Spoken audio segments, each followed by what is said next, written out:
Deputy chief minister Pawan Kalyan గారికి తిరుమల తిరుపతి దేవస్థానం big shock ఇచ్చింది. ఎందుకంటే పంచాయతీరాజ్ శాఖ, అదేవిధంగా రెవెన్యూ శాఖ, ఈ రెండు శాఖలకు అతిథి గృహాల నిర్మాణానికి భూమి కేటాయించాలని వేసి కోరుతూ డిప్యూటీ సీఎం పవన్ కళ్యాణ్, అదేవిధంగా మంత్రి అనగానే సత్యప్రసాద్ వీరిద్దరు కూడా లేఖలు రాశారు. ఆ లేఖలను మొన్న జరిగినటువంటి, అంటే 16వ తేదీన జరిగినటువంటి తిరుమల తిరుపతి దేవస్థానం యొక్క పాలక మండలి సమావేశంలో ఆ సభ్యులంతా కూడా చర్చించారంట.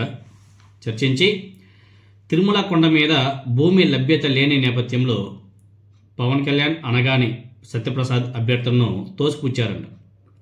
ఎందుకంటే తిరుమలలో ఇప్పటికే ఉన్నటువంటి అతిథి గృహాల్లో పంచాయతీరాజ్, అదేవిధంగా రెవెన్యూ శాఖలకు కలిపి ఒక భవనం ఇచ్చేందుకు టీటీడీ కూడా నిర్ణయించింది. ఈ విషయాన్ని ఆ రెండు శాఖలకు తాజాగా చెప్పడం జరిగింది. అదేవిధంగా గెస్ట్ హౌసులు, భూముల కేటాయింపుల మీద హైకోర్టు పరిమితులు కూడా ఉన్నాయి. కొత్త నిర్మాణాల మీద నిషేధం కూడా ఉంది. కాబట్టి మీకు ఎటువంటి భూమి కేటాయించలేం.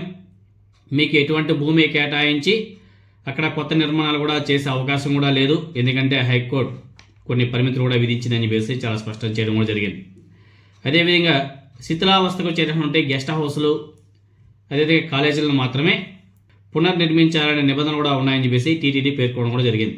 సో అనగానే సత్యప్రసాద్, అదేవిధంగా పవన్ కళ్యాణ్ గారి అభ్యర్థులను టీటీడీ తోసిపుచ్చడానికి గల కారణాలు ఇవి. ఎందుకంటే వాళ్ళకి టెక్నికల్ పాయింట్స్ వాళ్ళకు ఉంటాయి. ఎందుకంటే ఆల్రెడీ ఏపీ హైకోర్టు ఇచ్చినటువంటి కొన్ని నిబంధనలు, దానికి అనుగుణంగానే వీళ్ళు ప్రవర్తించాలి తప్ప వీళ్ళై ఓన్గా డెసిషన్ తీసుకోవడానికి అవకాశం లేదు. ఒకవేళ తీసుకొని మన పవన్ కళ్యాణే కదా, మన ప్రభుత్వమే కదా అని చెప్పేసి అలాట్ చేశారే అనుకో, ల్యాండ్ భవనాలు నిర్మించారే అనుకో, దాని మీద ఎవరైనా సరే కోర్టులో మళ్ళీ పిటిషన్ వేశారంటే ఎవరైతే అలాట్ చేశారో ఆ అధికారుల మీద, ఎవరైతే లెటర్లు పంపారో ఆ అధికారుల మీద కఠిన చర్యలు అయితే ఉంటాయి. ఎందుకంటే ఆల్రెడీ ఏపీ హైకోర్టు ఇచ్చినటువంటి నిబంధనల ప్రకారం టీటీడీ నడుచుకోవాల్సి ఉంటుంది. కాబట్టి ఆ నిబంధనల ప్రకారమే ఆ రెండు శాఖలకు ఎటువంటి భూమి కేటాయించడం లేదు, కొత్తగా నిర్మాణాలు చేపట్టడం లేదు.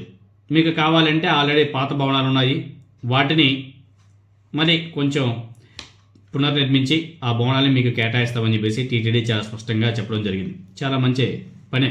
లేకపోతే అధికారుల మేడకు మళ్ళీ కేసులు చుట్టుకునే అవకాశాలు